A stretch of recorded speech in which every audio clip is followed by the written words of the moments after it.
Here they are. The soul-searing bacterias of a new disease.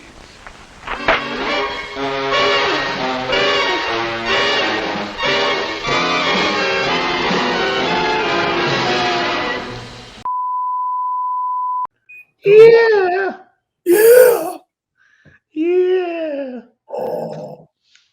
So, Yeah. welcome to Maggot Vision, Yeah. starring Ball and Scroats. Oh. And this week we got a couple things up for discussion. So, how's everything going with you, Seth? Doing good, man. Like I was saying earlier, I just got over a bout of insomnia, but I slept so much, I feel really good now. So I'm doing pretty good tonight, man. I completely understand that. Yeah. I guess you got a panty on your head. Son, you got a panty on your head. Dude, if these were panties, oh my God. So what have you been into? Well, I started going back to old tracks that I thought might have a chance. And so I really wasn't creating anything so much as I was editing a lot. Yeah. I'm sorry, I tried to send you that one new track, which was I know. I was going to bring that up. You tried sending me something, but I didn't get it. Yeah, it was supposed to be for Turbo Kid. It was a song dedicated to that, but I'll bring it up next time. Okay, cool. Yeah, that we'll feature it on the show for the next episode. It's very Turbo Kid, since that whole film was like swamped with synthcore. Yeah, and kind of happy sounding and naive sounding. I was like, I gotta do that. So awesome. Yeah, I'm looking forward to that. Good guitar tracks on it too. Yeah. I haven't really accomplished much at all past couple of weeks. It's just been like a really hectic time. Yeah, I've had a lot on my plate, so I have a couple of things that I'm probably going to work on here soon. But in the meantime, it is what it is. So I had no idea if I was going to be able to do an episode this month, just how crazy things were. Well, I'm glad it worked out, man, for sure. Yeah. It's starting to get a little steamy in here, but we got some storm clouds outside, so hopefully things will calm down. So I got a couple things on Blu-ray this month, and I'll get into that. First things first. What you got? Ted Bundy. Oh, wow.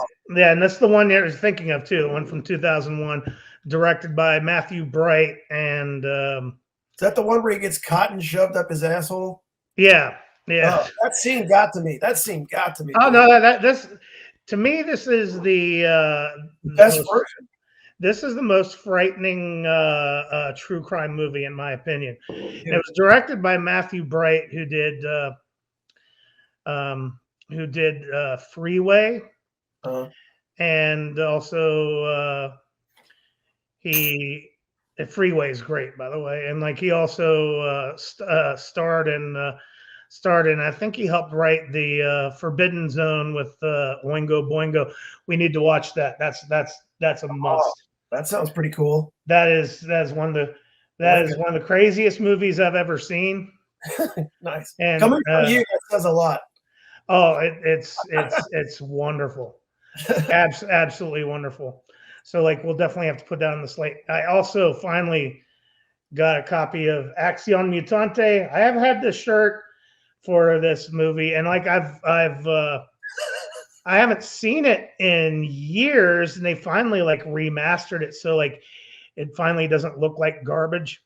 Yeah. So it's it's about a band of deformed and handicapped terrorists. So that's the reason why that logo is what it is. Oh, yeah, mutant action. So what you were saying? It was poor quality. Was it on VHS or something? What it was never really got it had an official DVD release years ago, but it just looked like trash. So that was the problem with it. And it's a great movie. It's from the same director as Perdita Durango, which is a movie I think you need to see, and Day of the Beast, which is my favorite Antichrist movie Oh, It's about this priest has figured out the Antichrist is about to be born, so he decides to commit all these evil acts so he can meet the devil. oh yeah. And so this priest goes and he teams up with a death metal head and paranormal TV personality to try to find the birthplace of the Antichrist. It's wild. Wow, that sounds pretty cool, man. Yeah, they mean like this guy's movies are nothing but punk rock, so like it's great shit. Hell So that's that. And then like my big purchase, I purchased this a while back, but finally got here and I got it on sale. And like these have been disappearing. The cheap copies have been disappearing. I've seen this go as low as like $60 before, but like I didn't pull the trigger then. I did find a decent deal, but like I wanted to snag this before these just jumped up in price. And that is Shaw Scope 8-disc set, nothing but Shaw Brothers martial arts films. Oh my God. Yeah. And it does, this one has the 5 deadly venoms on here. So like, I've been really wanting the set. This set is like heavy as shit. You can like brain somebody with it. Awesome. Yeah. But like, I've been. How many is it? 8? 8. Yeah. 8 movies, 2 CDs of soundtracks and shit. So is that like the something weird of Kung Fu? No, Shaw Brothers, like all the major Kung Fu, like most of the major Kung Fu movies were released by the Shaw Brothers studios. Yeah. And these are like the creme de la creme. And there's like a second volume, which I want to pick up eventually. But this has got King Boxer, the boxer from Shantung, 5 Shaolin Masters, Shaolin Temple, Mighty Peking Man, Challenge of the Masters, Executioners from Shaolin, Chinatown Kid, the 5 Venoms, Crippled Avengers, Heroes of the East, and Dirty Ho. Dirty Ho, yeah. Yeah. Oh. So those, like I really have been coveting this set for a while. Cool. So I finally got that. So that's that. So like we got a lot of Kino to talk about tonight. Oh yeah. Past couple months have been good for movies in general. Mrs. Producer and I, we went to go see Renfield. Yeah, you were talking about that. Yeah, and it's a very gory and great horror comedy. If you are really wanting to see Nicolas Cage play Dracula, it's the perfect movie for you. And the whole idea is, Renfield is Dracula's assistant. Yeah. And the movie focuses around him and the hijinks that ensue. But like it's really smartly written. They approach the relationship between Renfield and Dracula as Dracula is sort of like an abusive spouse. So anytime Renfield wants to do his own thing, Dracula gaslights him, and it's like, don't you know everything I've done for you? It's like you always wanted to be immortal. You wouldn't be here if it wasn't for me. It's just completely playing like the asshole abusive husband trope. So like it's really, and Nicolas Cage pulling that off, doing his Nicolas Cagey things, you can't really go wrong. Yeah. It's got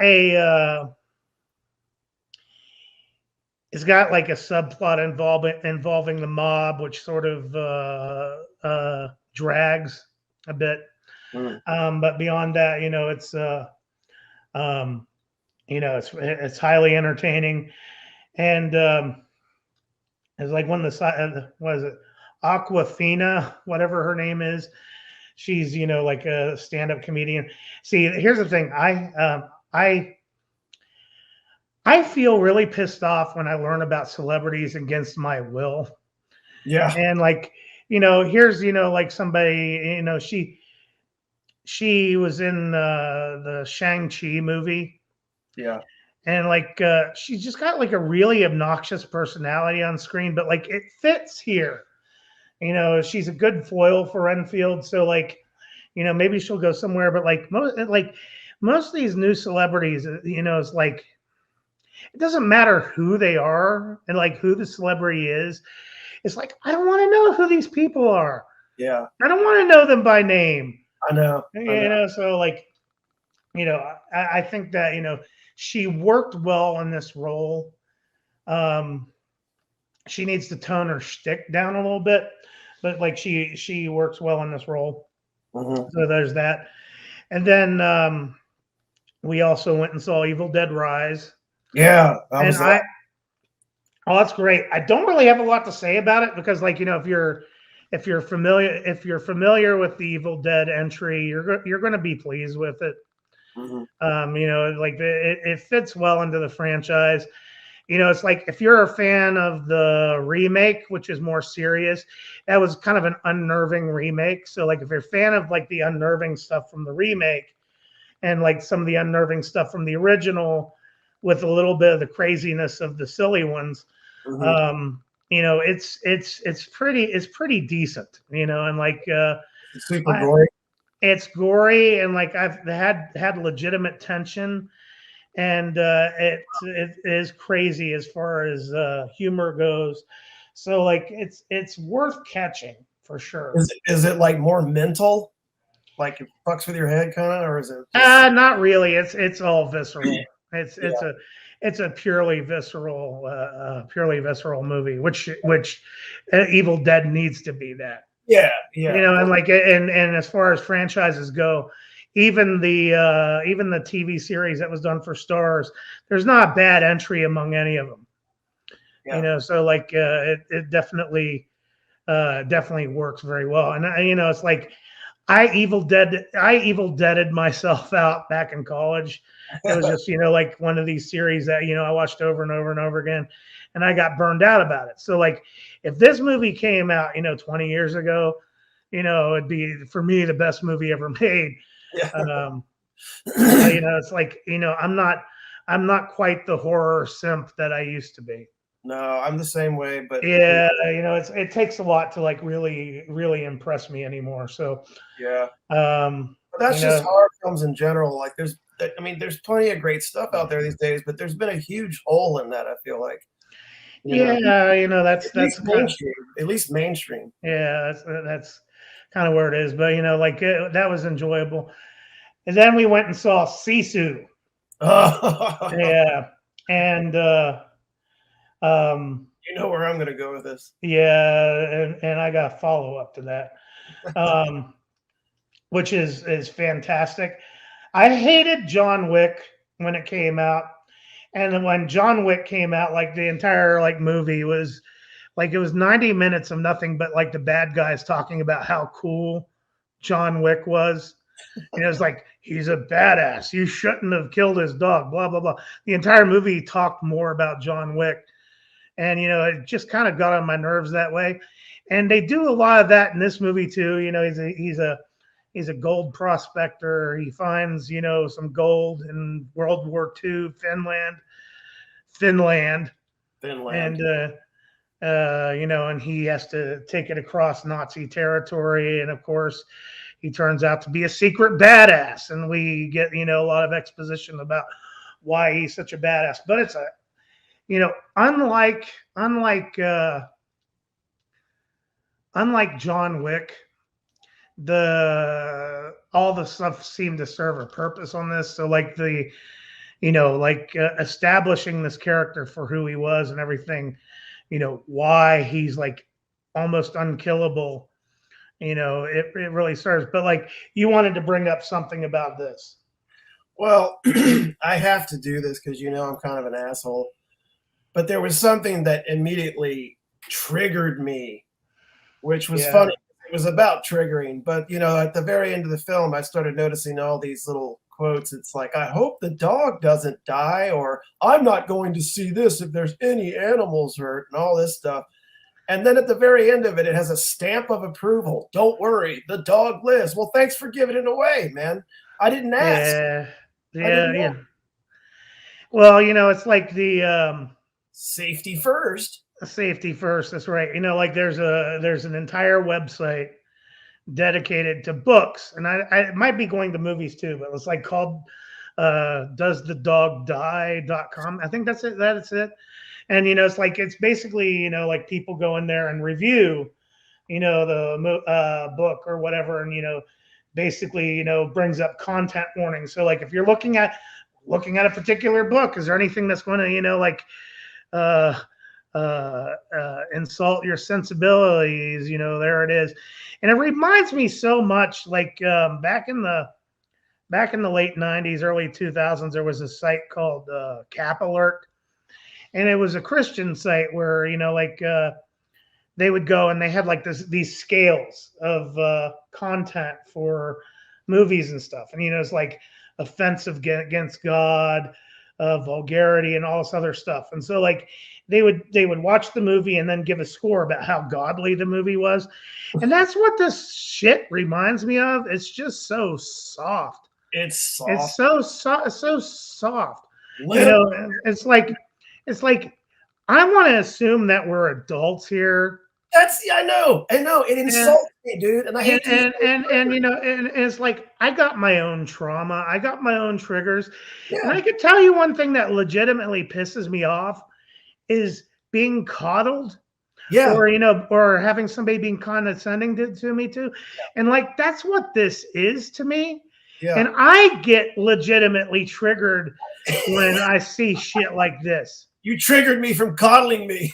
Yeah, and I was thinking about it when we were talking about it the other day.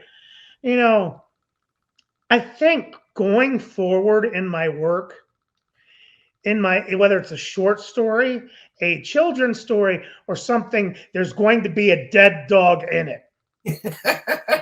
Even if I have to tag it on the end. It's like, and it's like, it's like 50 years from now, if people analyze my work, one of the tropes about my work is how I kill animals in my books. This is what you've done to me. Like, and they lived happily ever after with dogs being tortured to death by some unknown force. Dogs being pulled by their scrotum backwards by some unknown force. Yeah, that's the thing, man. It's like I've actually. It's so funny. I sound like I'm contradicting myself, but it's made me sensitive to that kind of stuff. Now I'm just like, really? Did you have to? Yeah, I mean, what are you, children? Are you just like, are you still in preschool? I thought you wanted to see an action horror film. What the fuck, man? Yeah, like what the hell's your problem? It's like, just stay inside. It's so soft. Yeah. It's like it's like I have to tell you, like I'm sensitive to those kinds of scenes in movies or whatever. But you know what? When you open up a movie or a book or whatever, you're opening up that grand door into the land of make-believe. Yeah. What the hell? It's like you're going to be okay by the end of it. Yeah. And it's like right now there's like this call for Marvel to add a trigger warning to the beginning of Guardians of the Galaxy. Why? I thought you wanted to see death and destruction. Yeah, it's like these superhero movies are kind of a reaction to 9/11 anyway. It's like buildings falling down and all this other shit. It's just so soft. It is, man. It's so soft. Sad, and it makes me wonder what the coming generation is going to be like. If they're, they grow out of. I'll be honest with you. I don't worry about coming generations, and the reason being is because the people who say this stuff are the people who come out of college, right? They're still in college. They've, unless they become like one of these cringy Disney adults, they grow out. So like, I never worry about that. I don't worry about future generations. I have faith in people, and I think that everything's going to be fine. But quit being annoying as fuck. Yeah. Well, back to what you were saying, there is a fact that, like, if one generation did something some way, the next one's going to be like, well, I don't want to be like my big brother and sister. No, we're all guilty of shit. It's like we're all guilty of absolute cringe. So, it's It's not like, I'm casting the first stone here. No. So anyway. Did So the dog die? So yeah, dogs Being tortured to death by some unknown force. unknown force. Dog balls. Yeah, so like it is getting steamy in here. Holy shit. Oh shit. Uh-oh. I'm gonna buy you a fucking AC. Yeah, no kidding. So okay, so like people tuning in, we didn't do the promotion this yet. So like Bad Things, novel. I wrote it. He stars in it. Go and buy it. It's on Amazon. Link in the description. Okay, so that's out of the way. So this week we're talking about Turbo Kid.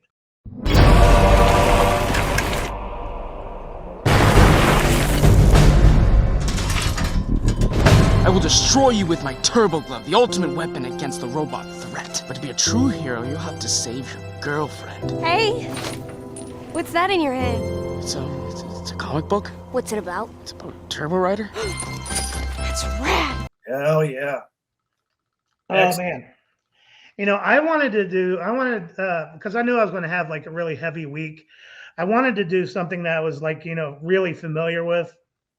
And I didn't really want to, spend any more brain cells than I already have, just simply because I'm well versed in Turbo Kid at this point. I've seen it dozens of times. Yeah. And it's a really, really wonderful movie. It's childlike, but in a great way. It's juvenile. It's innocent. It's yeah, and it's like the entire movie is about the kid. He has no name. He's known as the kid, and he's in a post-apocalyptic wasteland. Very akin to like Mad Max or some shit like that. Right. And very Mad Max. And he's just trying to survive day to day, going out scavenging, finding stuff that he could trade for water, or little nostalgic toys or things like that he can fill his room. And he's a kid, he likes comic books, and all this stuff, trying to make the best of a very terrible situation. Yeah. And so that's the basic premise. And along the way he meets an android by the name of Apple.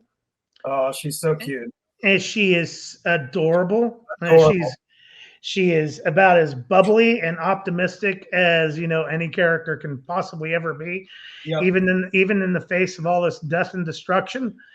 And she attaches herself quite literally to this kid, and follows him around and pesters him and everything like that. In the cutest way. And and she's adorable. And then like in the meantime, this world is overrun by an evil madman by the name of Zeus, played by Michael Ironside. Yeah, didn't see that one coming. That's cool. And he rules everything with an iron fist. And there's some clashing of wants and things, and so you end up with dramatic tension. And you end up with the inevitable clash. Mm-hmm. So that's very basic structure. Very basic structure. If you've seen, like any post-apocalyptic movie, all the structure is the same. The only thing is that this movie relies very heavily on nostalgia. Absolutely, 80s nostalgia. Yeah, and it relies very heavily on violence. At least. And it relies very heavily on being quirky. Yep. And I have to admit, I usually absolutely hate nostalgia porn. Uh-huh. Like you might as well, put needles in me in sensitive places and to take me to something like Ready Player One. Yeah. Well, that's the problem is with that shit, man, is that seldom do people actually capture the real essence of a decade. No, like the it's more a matter of, oh, I recognize this character. I recognize this character. This it's like all Easter eggs. We're going to chase all these down, and it's like I see all these things that are from my past. It makes me feel comfortable in my own skin. Skin. It's like I watch this. I know what that is. Yeah. I can relate. Yeah, I get it. It's like Even like, the Power Glove part though was kind of cute. I thought, like, yeah, it's like the little Zelda hearts and all that stuff. yeah, It's done in a way that's not obnoxious. And he's got thunder in your heart. oh yeah, Yeah, dude. I wanted to say thank you for bringing it up real quick. So that song is on the movie Rad. Have you seen that? yeah, Okay, well, yeah. so everybody who's old enough knows Rad. Well, that was Right. cool that they brought that back because that Yeah. soundtrack is actually what kickstarted the Sweatband. Yeah, Was yeah. Rad. So yeah. So like it's great that that's back. And that's like right along the lines of it's like you're the best around and shit like that. you're the best So- in the world. Yeah. So like yeah, I bought Rad recently, but I haven't watched that movie in like 25 years. Dude, we're getting ready to break the ice. It's like Yeah. time is standing still. Yeah. Yeah. But it's like this Turbo Kid, like it's got a very similar tone to a movie that came out before it called Hobo with a Shotgun. Oh, And classic. I didn't really care for that one too much, but everything seems to work very well within the confines of Turbo Kid. Mhm. I think there's some things about it that I think are flawed. I do think that it looks unnecessarily cheap. Yeah. It was shot outside, and it doesn't really look like they've done any real color grading or anything like that. So like the lighting on all the characters are a little flat, particularly when you see like the Death Riders and shit like that. They're cool as fuck. Oh yeah. But like they look, the costumes look cheap on them because like the lighting doesn't really do them any benefits. Yeah. And then also other things like the movie relies on the trope of people riding BMX bikes because nobody has cars, and that's just an excuse to get a bunch of people on bikes, just like Rad or something. It's like back in the day, and it's a cute idea, but the editing is not kinetic enough to really give it any gravitas. Right. So like It's hard to drive fast on a bike. when the kid is out riding with that badass arm wrestler, it just comes off as very awkward. Yeah. instead of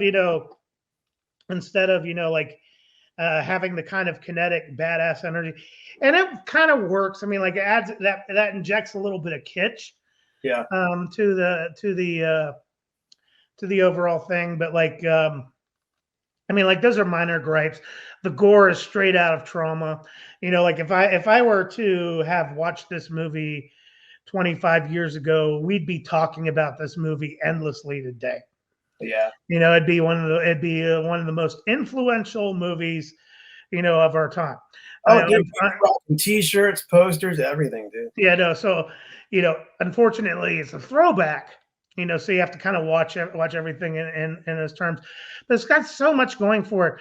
The character Apple, which is the overly joyous android, Your best friend. Yeah, she's a friendship model. Mm-hmm. She's like she's played by Lawrence LaBeouf. Yeah, she's and awesome. She did this in her 30s, and she's a revelation. She is absolutely. I mean, like everybody else carries their role along. Even Michael Ironside, carries his role along, but she carries the movie along. She owns it, dude. She brings so much bubbly energy to this movie that if it was anybody else, this movie would have sucked. Absolutely. And it would not have worked. So like yeah, I mean she brought so much to the table that I really hope we see her in more things. I was looking at the Wikipedia page for Turbo I can't Kid, find much about her. and they said that there was a sequel announced back in 2016, and a video game was announced. And I really hope that they get to utilize her more. I know the ending doesn't really lend to that, but like they really should bring her back. I don't think a sequel would really work without her. That's cool that they're thinking about doing a video game, because one of the first things I thought about, especially with the bad guys on bikes and that dude with the saw hand, it's Yeah. straight out of an early '90s arcade game. Yeah, if it was like a side scroller beat 'em up, that Yeah, would be awesome. That'd be awesome. But it's like everything, the things that shouldn't work, and Yeah. a lot of it has to do with her. And Yep. she just does an incredible job. yeah. She's the life of the party. Holding this movie together. Now this team, they did another. I think this is the same team that did. Let me check this. Double check something real quick, because I don't want to misspeak here. I'll put a technical difficulties thing here while I'm looking this up. She in real life, I don't know if you've seen her, like just in her real person, like talking behind the scenes, but she's just as wonderful looking and great sounding. Yeah, she really okay. Yeah, so I was right about that. Okay, so the movie was directed by a directing team called RKSS. They did come out with another movie, and I got it, but I haven't watched it yet. It's called The Summer of 1984. Uh-huh. And the reason why I didn't watch it is because the movie is about small town America. A group of kids are investigating local serial murders in their town. And that's just way overdone. It's like that's kind of shit that you'd see with like the Goonies and Monster Squad and It. People love Stranger Things, and like it's all the same shit. And like to come out with a movie like this, it's like I'm just not interested. It's like I really hope these guys are not I hope this isn't a lightning in the bottle situation, because like Turbo Kid was just far and above the material, and they really did a great job bringing her in as Apple. You would have to agree on one thing though, don't you think that like this movie, it's so glad that it came out when it did, regardless. But like you were saying, if this had come out earlier, if this had been early ¡90s, oh yeah, man, it would have knocked the socks off people. Oh, no kidding. We'd still be talking about it today. It's great. It's a great piece, so I'm really looking forward to seeing more about it. One thing I didn't know, and it's like I tend to avoid Wikipedia readings for this kind of stuff, because like you could get history stuff and informative stuff from like other channels, and this is all about the banter. So like when it comes to a show like this, it's all about the banter. But like I did see that that Turbo Kid was originally done as an entry for the movie ABCs of Death, and that it was going to be T for Turbo. And I didn't watch ABCs of Death. It's an anthology series where they go through the letters of the alphabet, and every different director for each one, showing gory deaths for each one. I didn't want to watch it because like it's over like 3 hours all long or some shit, so I never watched it. But like it was not selected for that anthology, but like people were so impressed, they're like, we need to turn this into a feature film. Yeah, so that's why we got Turbo Kid, and I'm eternally grateful for that. It is highly watchable. It really is. And I think and it can easily capture different generations. Anyone young today would still love it. Anyone from our age would love it. Oh yeah, absolutely. All around good film, man.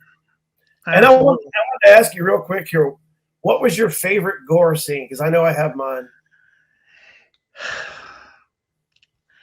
I think I know what you're gonna say. The bicycle. Yeah, that one got to me. Speaking of visceral, that one got me. I was like, oh my god. Yeah. Yeah. That one stood out to me. That one definitely. Yeah, I mean, like there's a lot of creative gore in this movie. Yeah. And it's done in such a, like I said, like almost a naive, innocent, goofy, cartoonish way, but still gets you. Still gets you. It's great. It's Yeah. absolutely great. So I don't really think I have a whole hell of a lot more to add. Is there anything you have on your mind? I would just tell anybody that's listening, man, you got to see it if you haven't seen it. Oh yeah, easy. Yeah, Absolutely. easy. If you love video games, if you love comic books, if I'm going to say it, if you're nostalgic about the past, I mean, even if you're not. If you're a kid at heart, you know that this is the movie for you. Absolutely. Yeah, there was a Turbo Kid comic book. I was looking for it earlier, but I couldn't find it.